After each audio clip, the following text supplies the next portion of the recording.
Where do you work? I work for the U.S. Forest Service. Okay, interesting. And how long have you been there? I've been here for 15 years. Wow. Okay, do you have a background in what's your background? My background, I have a bachelor's of political science and a master's of science in management with an emphasis in information system security. Okay. So you technically work for the USDA? Yes, Okay. that's our parent department. Mm-hmm. Um, do you work at the DC headquarters? I'm a technically yes, I don't work in that building. Mm-hmm. I work for a detached, we call it WO, but I work for a detached unit. Okay. So I used to work for the USDA also, but Oh, yeah, so I was working at the headquarters on the mall there. So oh, okay. yeah, I'm loosely familiar with Forest Service. You guys do a lot of different stuff. Yes, we do. So have you only been with the Forest Service as part of your federal service, or have you been in other departments? Just with Forest Service. All Mm-hmm. 15 years with Forest Service. Okay, that's great. So what do you do there? I manage all of our national IT procurement. Okay. So what does that look like? What does that mean?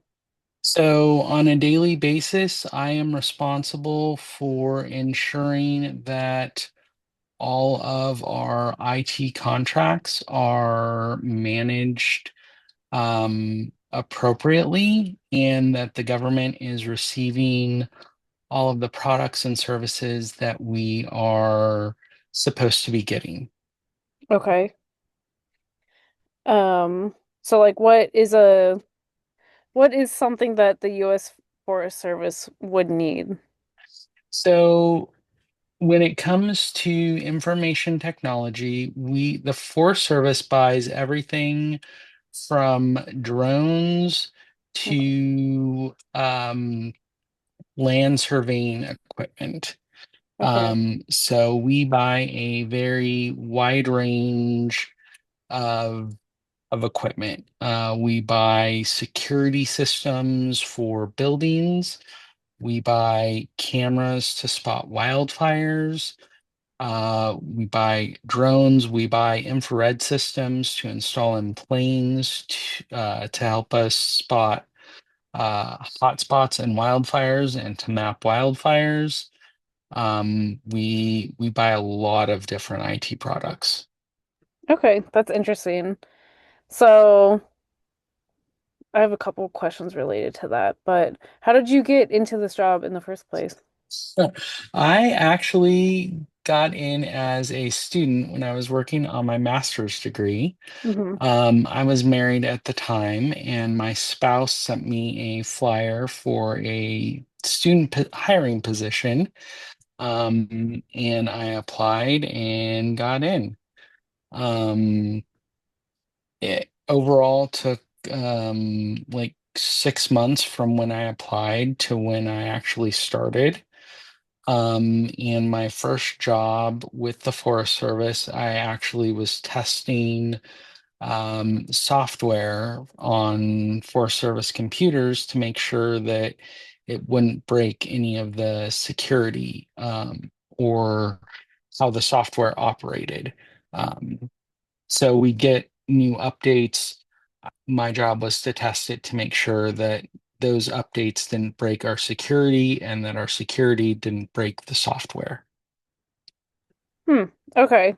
So are you still doing that kind of stuff? I'm imagining that No. things might have changed since AI. Um, so we don't actually do a lot of AI in the Forest Service. Okay. A lot of the government doesn't use AI really. Hmm. There's a push now to use more AI, Hmm. but there's not a lot of rules around how it can be implemented. Hmm. They're just now starting to implement those rules.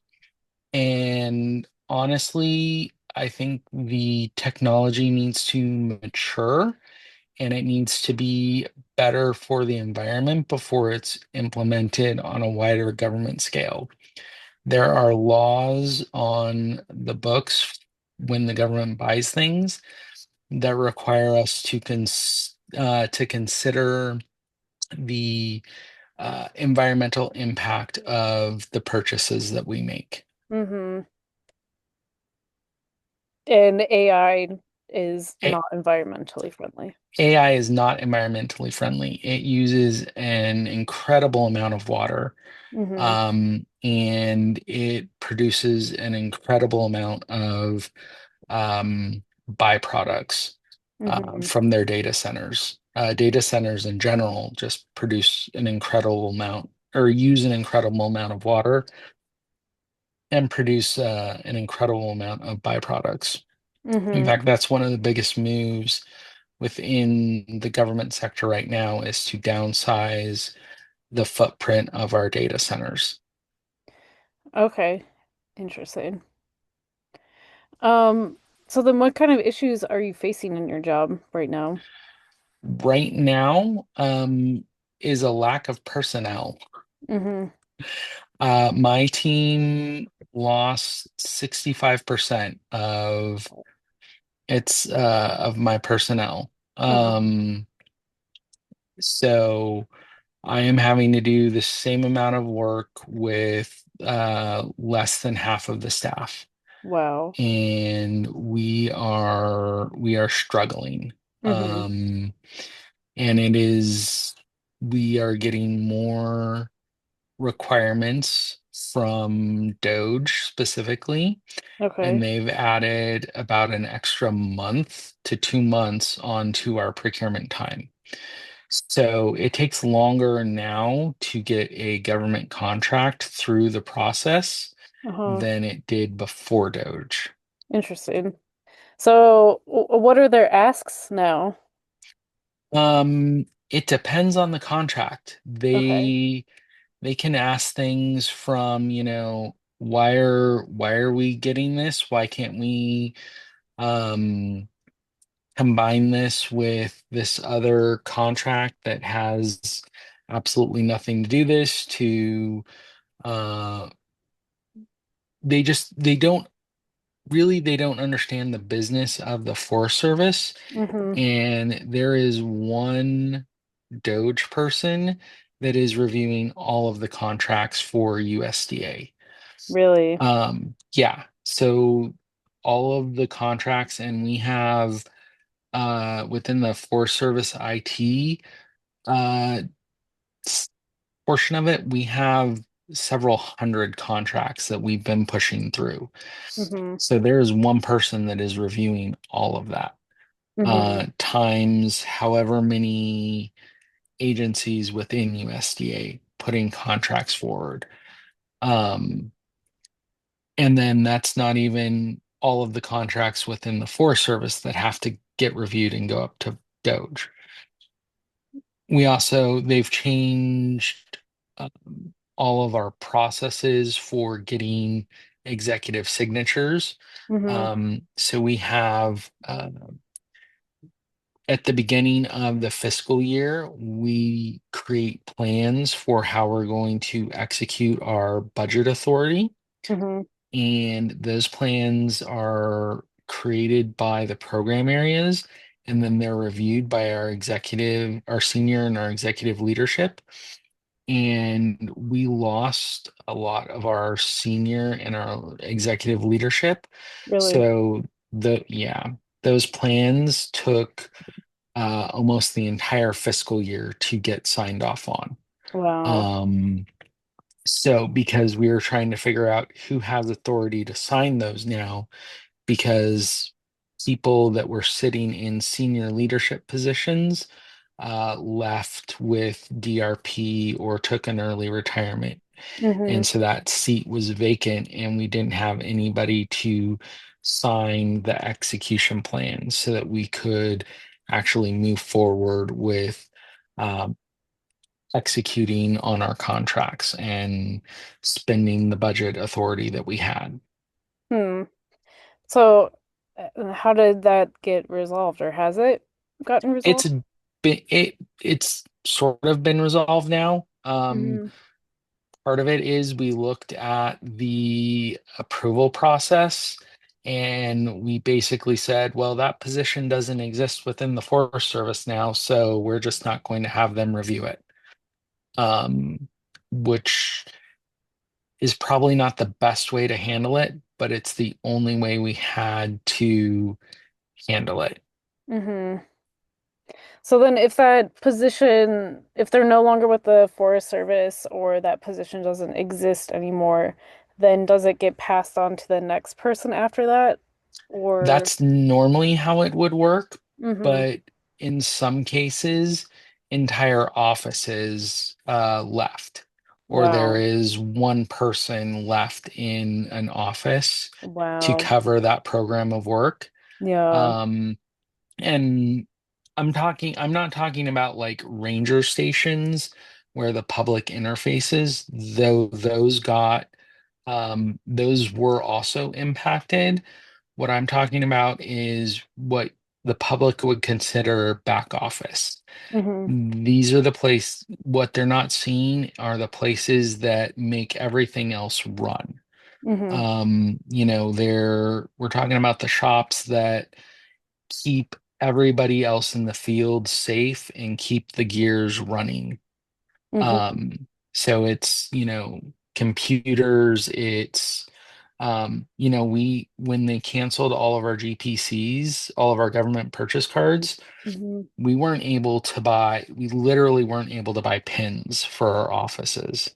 Hmm. And we weren't able to buy, um, we haven't been able to buy printers. I have a backlog of about $3 million worth of printers to be bought for across the nation for offices for mostly ranger districts so that they can print out permits for Christmas trees, gathering firewood, gathering other forest products. Wow. That's a mess. It is.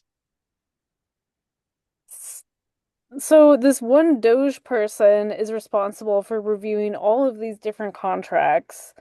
Are you, do they email you personally or how does that work? No, we never get an email from them. We put it into a black box with the department and it goes into a spreadsheet and we have to manually check the spreadsheet every day to see if they have given their approval in the spreadsheet.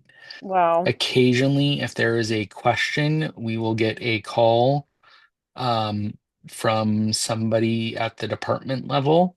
Mm-hmm. And I've literally been in other meetings and I've gotten a call about contracts that I've been working on, and I've had to step out of those meetings to take that call to answer those questions. Yeah. Okay. So then the Doge person contacts somebody at the department level who then contacts you to ask Hmm. you questions.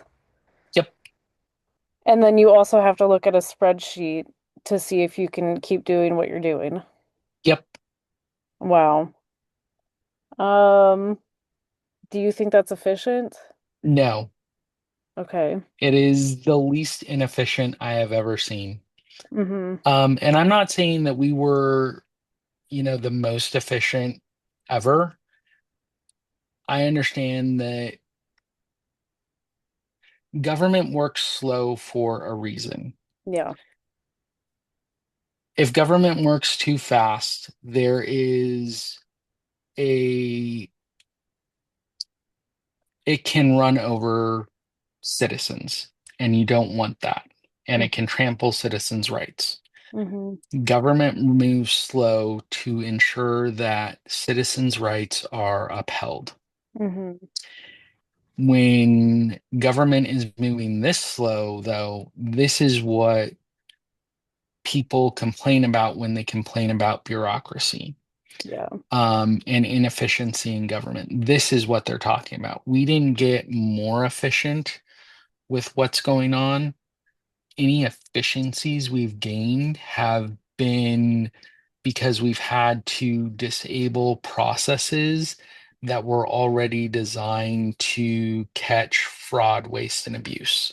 Mm-hmm. Um, that's been a big rallying cry about what was done in the name of Doge. There were already processes and systems in place to prevent that. That's literally my entire job is I monitor contractors to ensure that they are doing what they are supposed to do. If they are not, I am literally the first line of defense. I can call a contractor and have a conversation with them and say, hey, you're not doing what you're supposed to do according to this contract. You need to start doing the work that we are paying you to do. If Mm-hmm. not, then I am not going to pay you. Mm-hmm. That because that's the other part of my job is I approve invoices. Mm-hmm. And if they're not doing their job, I don't approve their invoice. And I Yeah. have documentation to go along with that that says you didn't do your job. I'm not going to approve your invoice. Yeah. Um, Does that happen very often? no, it doesn't. Because we develop good relations with our contractors, and the majority of the contractors that we work with deliver what they're supposed to deliver to the government. It does happen, and we do have processes in place to deal with it when it does happen. And when it does happen, we have different methods to um, recover money that the government has paid out erroneously, Mm-hmm. including I've been working with some contractors where they've had their payments garnished from previous defaultments on contracts, where Wow. the government has said you owe us for this contract that you didn't complete. Mm-hmm. And so the government has said, you haven't paid us back. We're just going to garnish any payment you get from the government. And Mm-hmm. so they delivered on what they were supposed to for us for the contract they have with the Forest Service. So I went in and approved their invoice. They never got their money. They come to me and said, hey, we never got our money. We looked into it and found out, oh, that's because you've been garnished by the government because you failed to pay your taxes or whatever reason.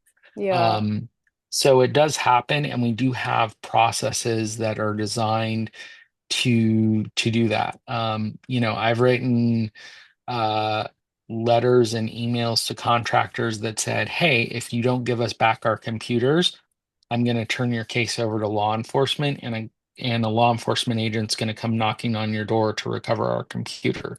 Yeah. Um, and I mean, it takes a little bit for us to get there because we like to give people the benefit of the doubt.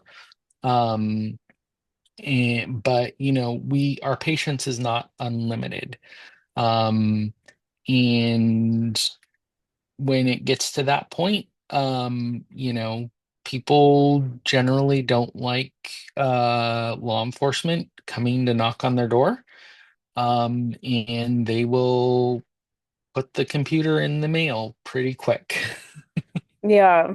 And contractors want to keep getting paid. They don't want that stuff to Hmm. happen to them. They Exactly. want to do good, because they want to win more contracts with the government. Exactly. We also have a rating system that every government agency has access to called CPARs, that we are required to submit contractor ratings to. And it requires us to put in a narrative about about the contractor's work. Um, and so, we're not sitting here just, checking boxes and saying, oh, they did this, they did this. We're actually having to write out, that the contractor completed the work in a timely manner. They you know, completed it in a time that was a benefit to the government. Um, they did all of these things, and They use the funds appropriately. yeah, they used the funds appropriately. They didn't go over the time allotted. Lots of different things. Yeah, yeah. I'm very familiar with that stuff. So Yeah, it's, yeah, Doge is not efficient, it sounds like, for you guys at no, all. They've added 1 to 2 months to procurement processes, and they're adding a lot of bureaucracy to the process. they are. They have one form that in since January they've gone through 18 iterations of. Wow. What's this form? It's an approval form that we have to submit with every new acquisition or with every acquisition package now.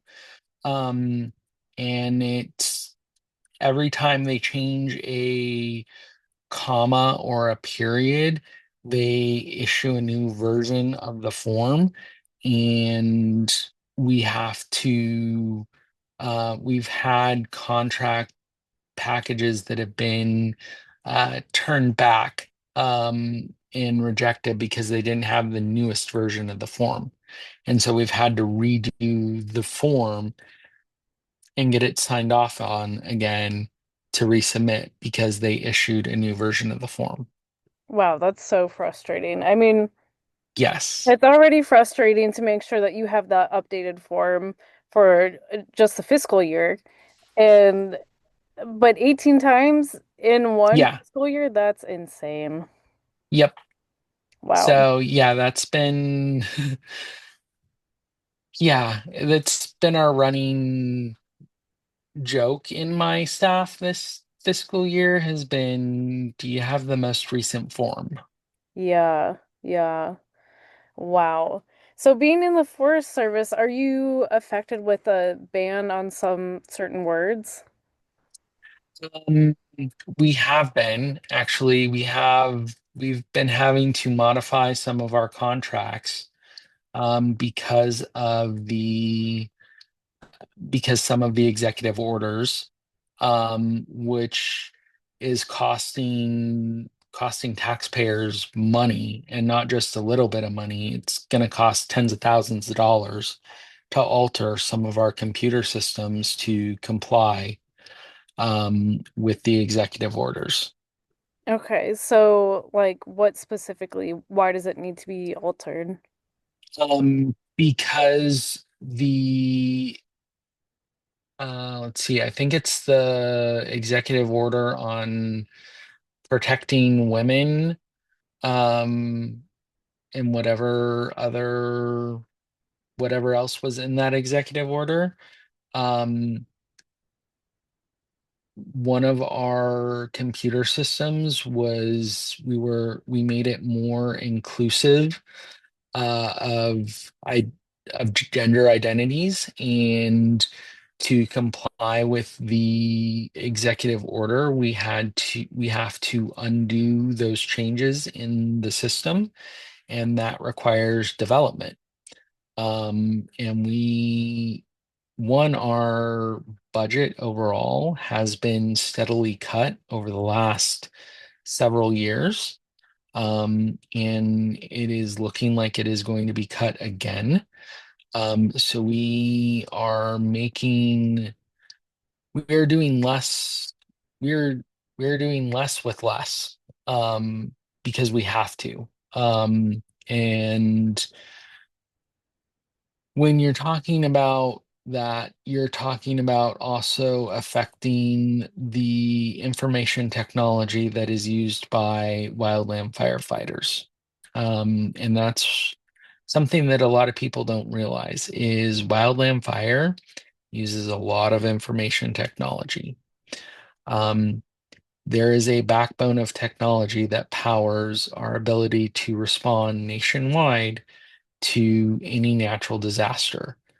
Um, there all of the resources that are available to respond are statused in a computer system so that we know who can go where, when. Um, that system is managed by the Forest Service. And we were told, we were almost told this year that we were not going to be allowed to renew that contract. In fact, the department came in and took over that contract, even though the Forest Service has managed that contract with our interagency partners successfully for decades. In fact, the entire response to natural disasters and any major response now, um, like what you're seeing in what's going on in DC, that joint command structure, that is all built on philosophies that the Forest Service developed to manage interagency response to wildland fires. Yeah. So what is their reasoning for taking over that contract? They wanted it to be done at the department level because Okay. there's no real good reason. Um, they think they can get a better price at the department level. However, when they took it over, uh, we had to fight them. We had to force the department to go back and fight for a better price, because what the department was getting charged for 6 months is what it was costing us for a year of service. Hmm. So it's almost like they don't know what they're doing. A little bit. I would never tell anybody from the department that though. Yeah. So are you affected by DEI? A little bit. It sounds like A you also lot, are. actually. Yeah. Yeah. Um, there there were employee engagement groups, I guess is the best way to put them. Um, and one of the main ones that I was involved with um was actually disbanded and told it could no longer meet um because it involved queer people in the federal workforce. Um, and it doesn't mean that they're not still there. We're still here and we still talk to each other. Um, we just, it's harder. Yeah. In these groups, what, were you meeting in these groups during work hours or did you have break Yeah, time or we meet once a month. Well, twice a month, really. Once for an hour that was like a larger group meeting, and then once for like a 30-minute lunch break um, during a month, during work time, where we could just get together as a community of people and talk about issues within the organization that affected us, and just have community within the organization. yeah. And I imagine it's kind of like a support group a little Yeah, bit in that you guys could talk about workplace issues that you were experiencing and come to a solution together. And now you're not allowed to have that group. And correct. it sounds like you have to kind of meet in secret. Yeah, yeah, we definitely, yeah, we still meet, we still talk to each other. We use different non-government platforms to meet. Okay. So do you still talk to each other like as a group at Oh work yeah. during break times or Like, how does this work? I we don't we don't talk to each other really at work Mm-hmm. as a group. Mm-hmm. I know who the people are, and I Mm-hmm. get chats on our instant messaging system, or emails. And I we talk that way, but it's not the same level of camaraderie. Yeah, definitely not. I mean, yeah, work is work. It's, you know, you do it because you partly love it, but also everybody needs to have a paycheck and the benefits. So Yeah, having a group of people that you really enjoyed seeing and wanted to come and see, that really makes the workplace a more joyful and happy place to be. yeah, it definitely does. And some of the people I know from that group, some of them were fired because of the DEI orders. Some Hmm. of them took DRP, and quite a few of us are waiting to get fired. Mm-hmm. I guess Hmm. there's there's sort of this running tension within the agency right now, that we're gonna get fired at any point, um, which is not good, because it burns people out really quick. I mean, the workload that I've had to assign to people right now is burns them out. And I hate doing that to people. That is not how anybody should be treated. I have some employees that are doing the work of four different people. Um, and we have shortages of supervisors. So we're not even the people that are doing the actual supervision aren't actually supervisors. They're just the people that have stepped up to actually do the job. And they're the sort of homegrown leaders within work groups. Yikes. Um, so first of all, when you say that you're afraid of getting fired, do you mean Rift?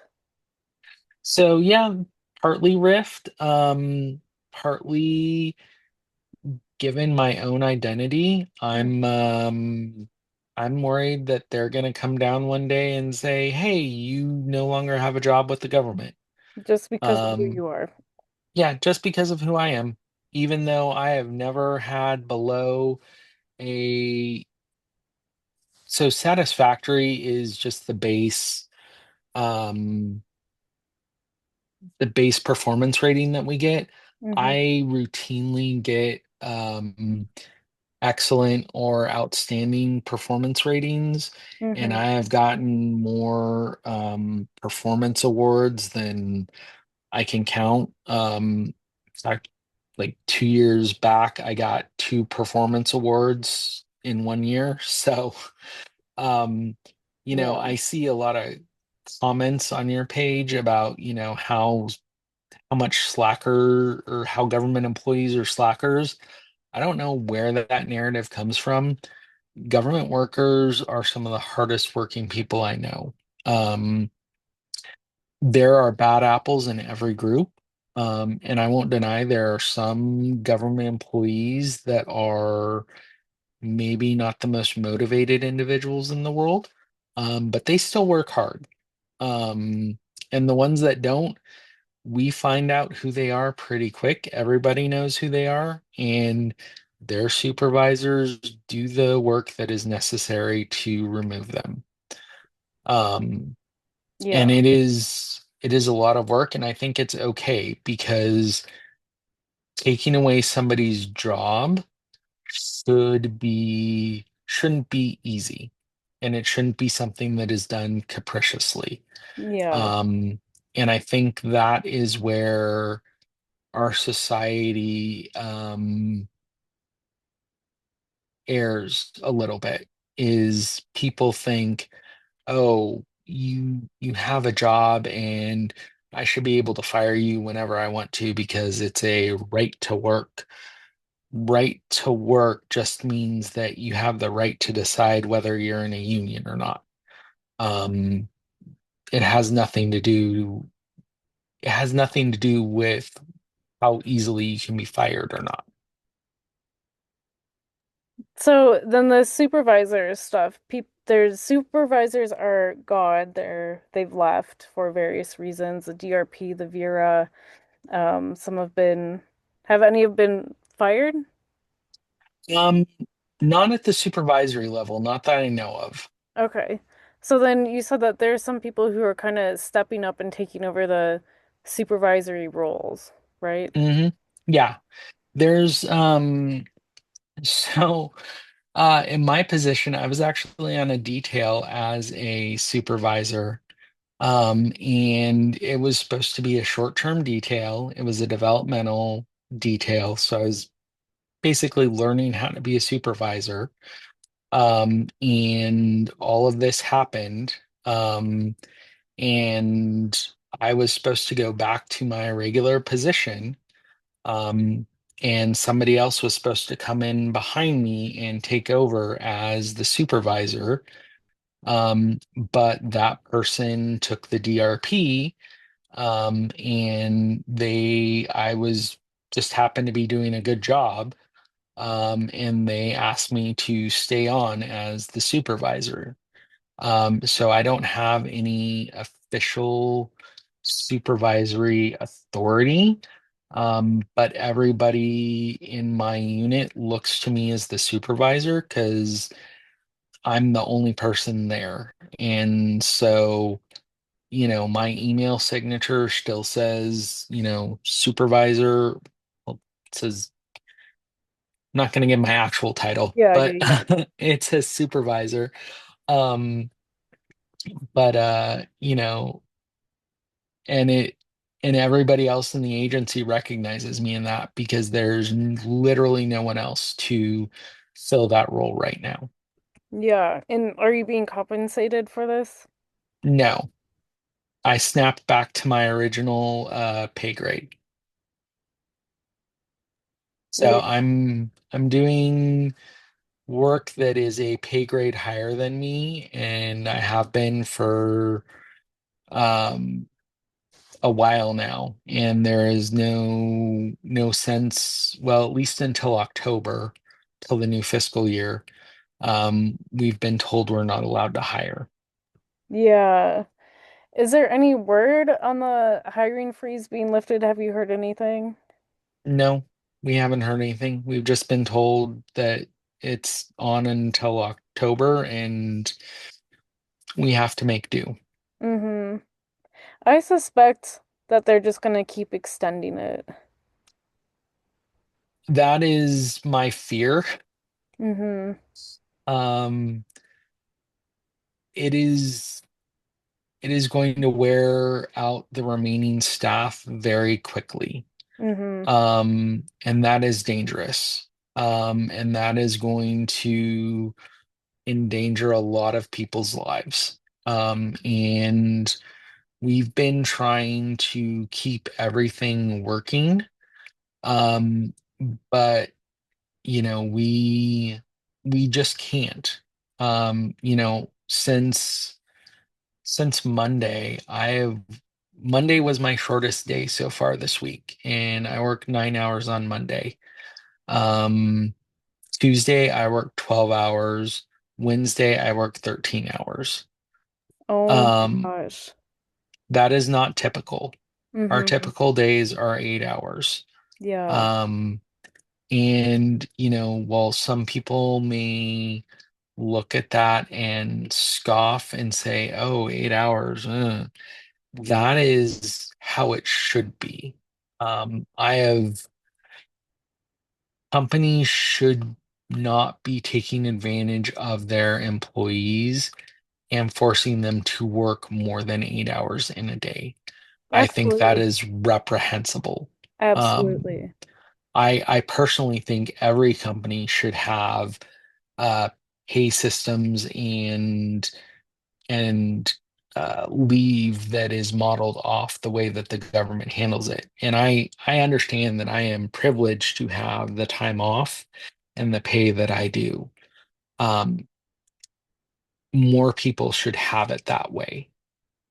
I think we are being taken advantage of as a society by corporations that do not pay us the way that we should be paid. Yeah. And I want to put a clarification point. You're not becoming a millionaire from this job. Oh, God, You're no. not you're not able to take like 6 months off at a time. You're No. getting more leave accrued, more leave time, a little bit more pay, a little bit better Yeah. benefits than the average person Yeah. working in corporate America. This Little is bit how better. other Americans should be getting paid and getting Yeah. leave. Yeah, no, I am by no means becoming a millionaire. I never expected to going into government work. I went into government work and to be a civil servant because I wanted to give back to my community. Um, I had family that were nurses for Veterans Affairs, and I I was never particularly fond of healthcare and being a healthcare worker. So this is how I give back to my country. And I am very proud that I've been able to do that for 15 years. I am not proud of who is running it right now because every federal worker and this is literally every federal worker, our first day on the job, we swear an oath to uphold the Constitution. I think a lot of people that work for the government right now, especially that work for certain agencies, have forgotten that they took that oath and they are knowingly violating that oath. I personally take that oath extremely seriously. Yeah. Mm. So I'm gonna ask you about that a little bit more, but for this overtime, are you getting paid for your overtime work? I am. And Okay, that's, good. yeah, I am lucky. My supervisor, is a very good supervisor, Hmm. and he knows how hard we are working and trying to keep everything running. Um, and is basically said I can work as much overtime as I need to get the job done. That is not typical. We typically have very strict guidelines on what we can work as far as overtime because overtime is expensive. And when I say overtime, I'm not actually getting time and a half because of where I sit on the pay scale. I'm basically getting my extra base pay is what I'm getting. Um, So you're getting what, like if you're working a 12-hour day, you're just getting extra 4 hours of pay. yeah. Hmm. So, which is fine by me. Like I understand that. And I'm not doing it to get rich or make extra money or anything like that. The only reason I'm working extra is because the work needs to get done. And if I don't do this work, then there is some critical piece of the agency that is not going to have what it needs. Yeah, yeah, absolutely. So for these long days like this, are you in the office every day? That No, I'm working? not. Mhm. So this whole return to office thing it's been interesting. Because I have some coworkers that are back into the office, and then some coworkers that, like myself, personally, I never had to go back into an office. Um, the way that I got to where I am was through what's called a hardship transfer. And I landed on an accepted list, and so I am still working from home, um, which makes it a little easier to work, a 13-hour day. Um, but also, it makes it so that I do work a 13-hour day. Yeah, absolutely. Have you heard from your coworkers who are in office? Yeah, they're not really working overtime right now, because they're not really allowed to, and the offices that they have been working in, um, the infrastructure there is not stable. So like their internet goes up and down.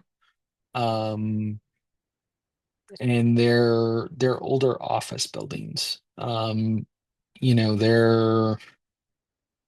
They're not the nicest buildings. Government office buildings, people when people think of government office buildings, they think about like the big nice office buildings in DC. That's not what is out in the rest of the country. There are some nice ones, I'll give you that.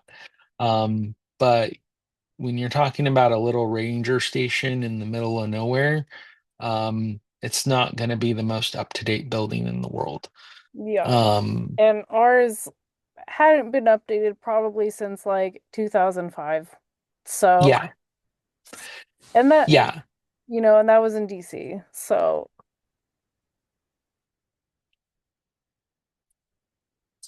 No, I will say the cafeteria at the Winton building was pretty nice.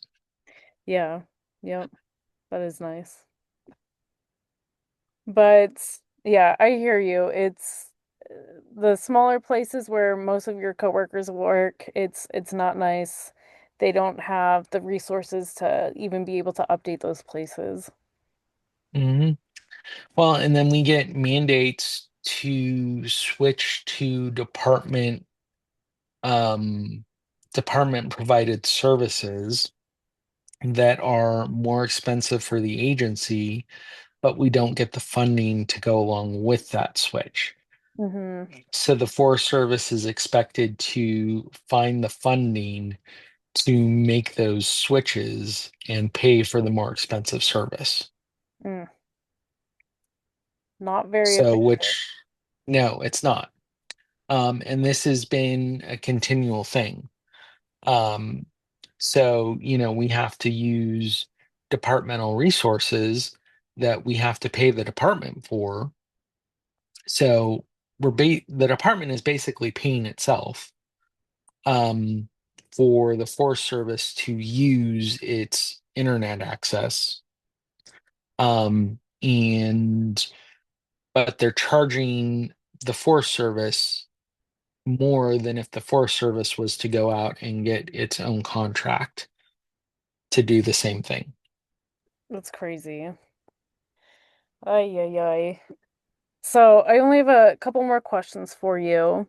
Yeah, Um, so do you think that the regular American taxpayer, people outside of government work, are going to feel the effects of the lack of staff at your agency? eventually they will. Okay. When we're not able to when we're not able to fully staff um when we're not able to fully staff ranger stations, they're gonna feel it when they're not able to buy permits for Christmas trees. When we're not able to fully staff our wildland fire, which we're not right now, despite what they're reading in the news. We are not fully staffed for wildland fire, which is they are why we're pursuing a an outdated method of fighting wildland fire, which is full suppression. They're not trying to manage any of the fires to help the landscape. They're just putting them out. That's going to cause problems decades down the road. And that's what we're dealing with now because that was done in the 90s, the 80s and 90s and the early 2000s. That was the wildland fire suppression strategy that we used. We just put them all out. We So didn't what's the try and problem with manage that? them. It creates overgrowth Hmm. of underbrush. And so if you're not routinely clearing out that underbrush, it gets too thick and too dense, and you get these really explosive wildfires. That's why we've had so many explosive wildfires, is because we pursued a full suppression strategy for so long. Humans literally made wildfires worse because we didn't let fire do what it naturally did, which was clean the forest floor. And there's a lot of debate about that when you talk to ecologists and fire scientists and things like that. But that was what Native Americans did um, to manage forests and keep fires from destroying their ancestral lands, which we came in and took over. Yep. And many developing countries across the world do this too. Hmm. They do. So,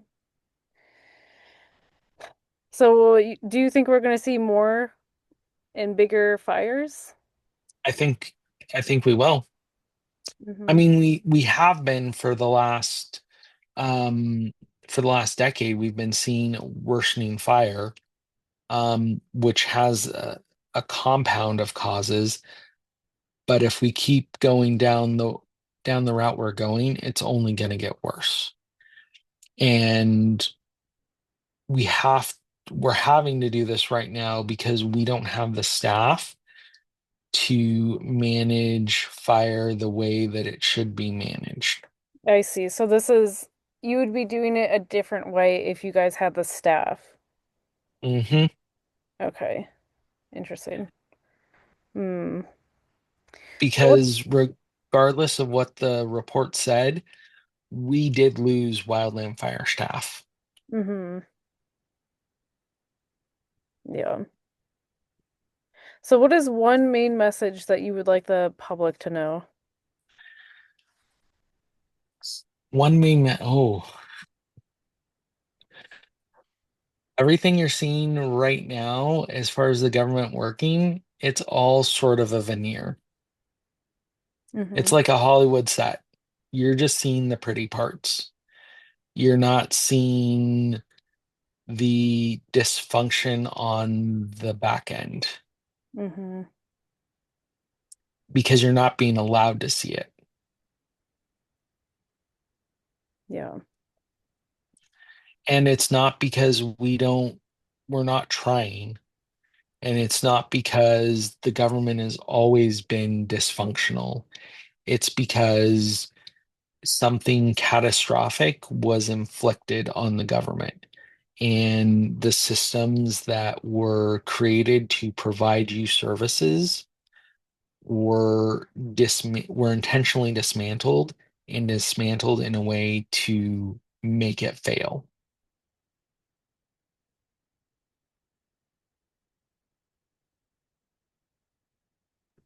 Yeah.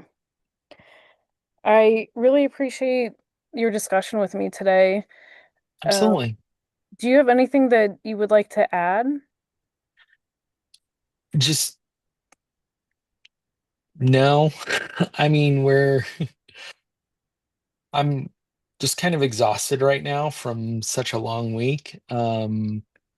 So, we're doing our best. That's really all I'd add is we're doing our best. We're trying,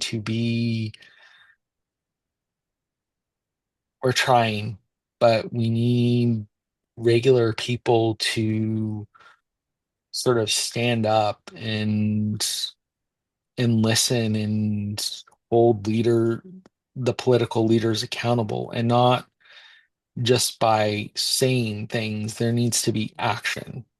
Yeah. Yeah. But people think that it's the federal workers' problem that is, creating this inefficiency and all that stuff. But the federal worker did not create the system that they No. work in. It's the political people, the people Hmm. who are in so many higher level pay grades than the average federal worker. Oh Those yeah, are the people who created the system for the federal worker to do their job. exactly. Absolute. That is so true. I did not create the forms that I have to fill out to buy something.